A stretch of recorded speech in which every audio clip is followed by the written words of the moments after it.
Murshidabad station থেকে 1.5 kilometre দূরে নবাব মুর্শিদ কুলি খাঁর তৈরি অত্যন্ত আশ্চর্য স্থাপত্য কাটরা মসজিদ। আজকে আমি আপনাদেরকে এই কাটরা মসজিদ ঘুরে দেখাবো, জানবো এর অতীত ইতিহাস। চলুন শুরু করা যাক। সর্বপ্রথম একটা অনুরোধ আছে আমার, আপনারা অনেকজন ভিডিও দেখছেন, লাইক করছেন, কমেন্টও করছেন, কিন্তু সাবস্ক্রাইব করছেন না। সাবস্ক্রাইবটা একটু করুন প্লিজ, আপনাদের সাপোর্ট খুব দরকার। আর আপনাদের কিছু সাজেশন যদি থাকে কমেন্ট বক্সে জানাবেন। এবার মূল পর্বে ফেরা যাক।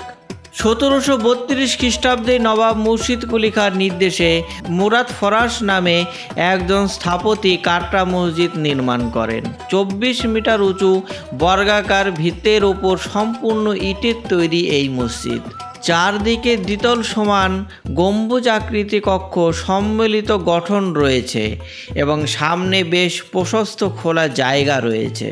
চতুর্ভুজের 4টি কোণে 4টি বিশাল বড় মিনার রয়েছে, যার মধ্যে উত্তর পশ্চিম এবং দক্ষিণ পশ্চিম দিকের মিনারগুলি এখন পর্যন্ত টিকে আছে। মূল প্রবেশদ্বারে সিঁড়ির ওপর দিয়ে এই মসজিদে প্রবেশ করতে হয়। এই সিঁড়ির নিচেই নবাব মুর্শিদ কুলি খাঁর সমাধি রয়েছে। কথিত আছে মুর্শিদ কুলি খাঁ মারা যাওয়ার আগে আদেশ দিয়েছিলেন যে তিনি যাদের উপর নির্মম অত্যাচার করেছিলেন তারা কবরের উপর দিয়ে হেঁটে গেলে তার আত্মা শান্তি পাবে। মোট 19.5 একর জমিতে এই মসজিদ নির্মিত। এই চত্বরে 700 জন বসে কোরআন পাঠ করতে পারে এবং একসঙ্গে 2000 জন নামাজ পড়তে পারেন।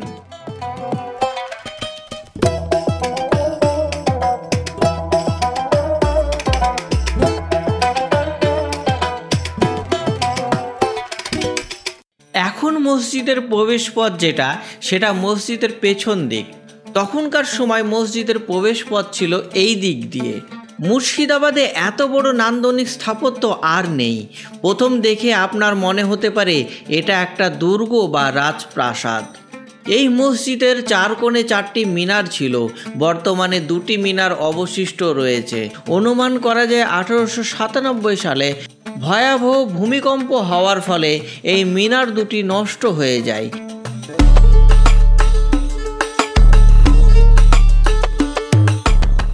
বাকি 2টি মিনার অক্ষত মনে হলেও এটাও কিন্তু ভগ্ন উপরের দিক থেকে।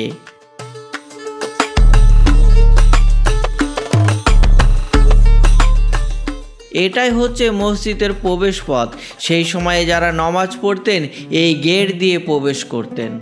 আর এই সিঁড়ির নিচেই সমাধিত আছে মুর্শিদাবাদের প্রথম নবাব মুর্শিদ কুলি খাঁ।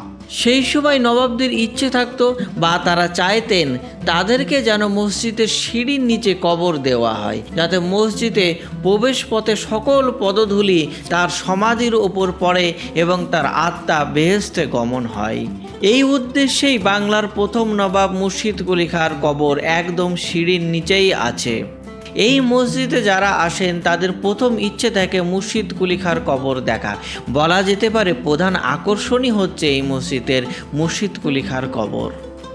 আমরা সাধারণত ভারতবর্ষের অনেক জায়গায় বড় বড় মসজিদ দেখতে পাই, কিন্তু মুর্শিদাবাদের মাটিতে এত বড় মসজিদ অকল্পনীয় ব্যাপার, ভাবা যায় না, কিন্তু আছে, এটাই সত্য।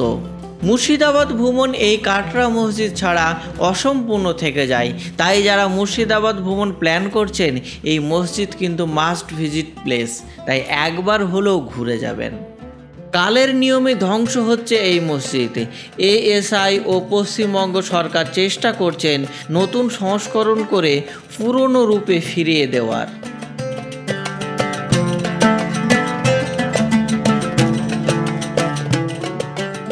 এটা মসজিদের পেছন দিকের বাগান। এটা দিয়েও মসজিদের মূল জায়গায় যেতে পারেন। এত বড় মসজিদ আমার মনে হয় বাংলায় আর নেই।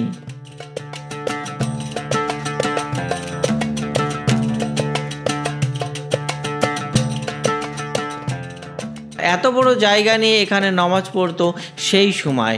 বর্তমানে কাটরা মসজিদ একটি মনুমেন্ট। এখানে জাতি ধর্ম বর্ণ নির্বিশেষে প্রবেশ করতে পারে। এখানে মহিলারাও প্রবেশ করতে পারে। ধর্মীয় প্রতিষ্ঠানে ঢোকার যে নিয়ম কানুন থাকে এখানে কিন্তু কিছুই নেই।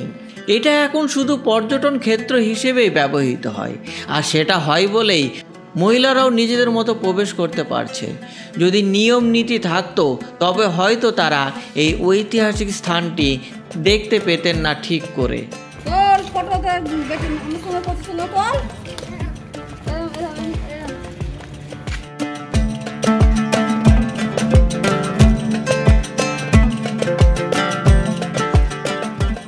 এটাই হচ্ছে সেই জায়গা যেখানে ইমাম সাহেব দাঁড়িয়ে নমাজ পড়াতেন এখান থেকেই।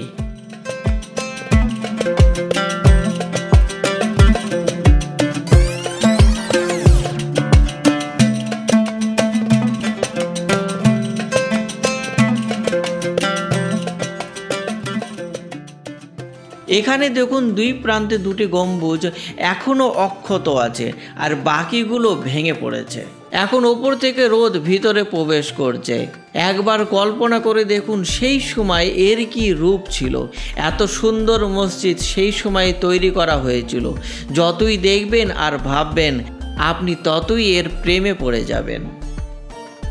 এখানে কিন্তু সেই সময় ধর্মীয় শিক্ষা দেবার ব্যবস্থা ছিল। বলা যেতে পারে তখন মসজিদ ও মাদ্রাসা দুই রকম কাজেই ব্যবহৃত করা হতো।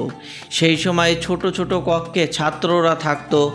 এখানে নিয়মিত কোরআন তেলাওয়াত করা হতো। মসজিদের ভেতরের চত্বরে প্রায় কয়েকশো লোক একসঙ্গে নামাজ পড়তে পারতেন। এই জায়গাগুলোতে প্রবেশ করবেন, দেখবেন একদম শীতল স্থান, বাইরে কিন্তু প্রচুর রোদ গরম। এইভাবেই তৈরি করা হয়েছিল। এই ছিল কাটরা মসজিদ নিয়ে ভিডিও। আপনাদের যদি এই ভিডিওটি ভালো লেগে থাকে তবে লাইক, শেয়ার এবং সাবস্ক্রাইব করে যাবেন। আর মুর্শিদাবাদ ট্যুর এখনও শেষ হয়নি, এখানে আরও অনেক কিছু দেখার বাকি আছে। নেক্সট ভিডিওতে সেই নিয়েই ফেরত আসবো।